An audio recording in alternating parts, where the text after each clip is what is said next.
বাক যন্ত্রের অংশ কোনটি? বাক যন্ত্র, দেখেন বাক যন্ত্র, এটা হচ্ছে বাক যন্ত্র। বাক মানে এই বাক ধরা যন্ত্র না, ঠিক আছে, এটা হচ্ছে বাক, আর এটা হচ্ছে বাক যন্ত্র, বাক কথা বলার যন্ত্র। এটা সন্ধি বিচ্ছেদ কি? সন্ধি বিচ্ছেদ হচ্ছে বাক যোগ যন্ত্র 3 সমান 1। 3 সমান 1 আমি পড়াই যে সন্ধিতে 3 সমান 1 হয়, এটা হচ্ছে বর্গের তৃতীয় ধ্বনি। সন্ধি বিচ্ছেদের সময় তৃতীয় ধ্বনি প্রথম ধ্বনিতে রূপান্তরিত হয়, সেই প্রথম ধ্বনি হচ্ছে ক, 1। তাহলে বাক যন্ত্র, এই সন্ধি বিচ্ছেদ কি? সন্ধি বিচ্ছেদ বাক যোগ যন্ত্র। এখন কথা হলো দেখেন বাক যন্ত্রের অংশ কোনটি? লক্ষ্য করেন, বলছে বাক যন্ত্রের অংশ কোনটি? এটি 43তম বিসিএস এর কোশ্চিন।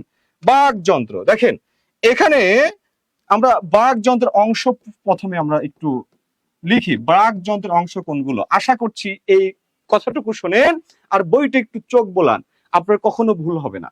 কথা বলার সময় আমাদের মুখ থেকে যে বাতাস আসে, সে বাতাসটা আসে ফুসফুস থেকে। এই ফুসফুস হচ্ছে আমাদের বাক যন্ত্রের অংশ। এই ফুসফুস থেকে বাতাসগুলো আসে একটি নালী দিয়ে, সেটা হচ্ছে শ্বাসনালী। শ্বাসনালী বা গলনালী বা ওই যে আরো কি নালী বলে, যাই হোক শ্বাসনালী। তারপরে আছে কি, শ্বাসনালী পার হওয়ার পরে যে উঁচু জায়গাটা আছে, এটাকে বলা হয় স্বরযন্ত্র। স্বরযন্ত্র, এই স্বরযন্ত্র থেকে স্বর সৃষ্টি হয়, ঠিক আছে। এই স্বরযন্ত্রের থেকে একটু উপরে আসলে আছে জিহ্বা মূল। জিহ্বা মূল, এই জিহ্বা মূলকে বলা হয় কি? জিহ্বা মূলকে বলা হয় কণ্ঠমূল। কণ্ঠমূল মানে কণ্ঠমূল মানে কণ্ঠের গোড়া, মূল অংশ। এই কণ্ঠমূলের পর তথা জিহ্বা মূলের পর পুরোটা কি? তারপরে আছে যেটা, সেটা হচ্ছে জিহ্বা। পুরো জিহ্বাটাকে জিহ্বা বলছি। এই জিহ্বার ওপরে আরো একটি জিহ্বা আছে, সেটার নাম হলো আল জিহ্বা। আল জিহ্বা।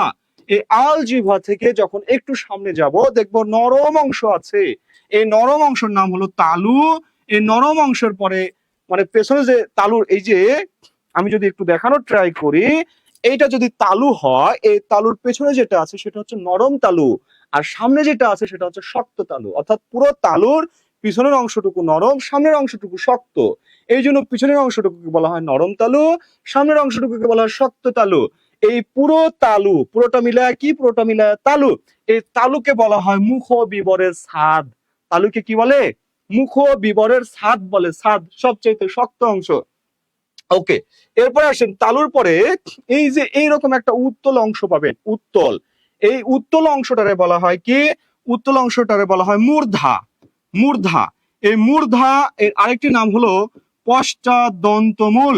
এটার আরেকটি নাম হলো পশ্চাৎ দন্তমূল। এই পশ্চাৎ দন্তমূলের পরে এই যে এই জায়গাতে আমাদের দাঁতগুলো বসানো আছে, এটাকে বলা হয় দাঁত, সরি দন্ত।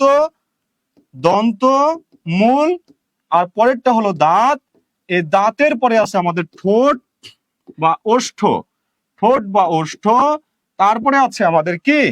নাক, আছে নাসারন্ধ। নাসারন্ধ, লক্ষ্য করেন। তাহলে দেখেন আমি বলছি কি, প্রথমে বললাম ফুসফুস, তারপরে বললাম কি? প্রথমে বললাম ফুসফুস, ফুসফুসের পরে বললাম শ্বাসনালী, তারপরে বললাম স্বরযন্ত্র, স্বরযন্ত্রের পরে বললাম কণ্ঠমূল বা জিহ্বামূল, তারপরে বললাম জিহ্বা, বললাম আল জিহ্বা, তারপরে বললাম তালু, তারপরে বললাম মূর্ধা বা পশ্চাৎ দন্তমূল, তারপরে বললাম দন্তমূল বা দন্ত, তারপরে বললাম ওষ্ঠ বা ঠোঁট, তারপরে বললাম নাক, আরেকটা বললাম নাকের ফুটো তথা নাসারন্ধ। তাহলে এবার দেখেন এই সবগুলো হচ্ছে বাক যন্ত্র। আর এই যে বলছি বাক যন্ত্রের অংশ কোনটি? বাক যন্ত্রের অংশ কোনটি? দেখেন আছে স্বরযন্ত্র, দাঁত, ফুসফুস। দেখেন সবগুলোই ওখানে আছে। দেখেন স্বরযন্ত্র, লক্ষ্য করেন এই যে দেখেন স্বরযন্ত্র, এই যে দেখেন দাঁত, সরি কই, এই যে দাঁত, আর আরেকটা কি আছে? আরেকটা আছে, আরেকটা হচ্ছে ফুসফুস। এই যে ফুসফুস, দেখেন সবগুলোই বাক যন্ত্রের অংশ।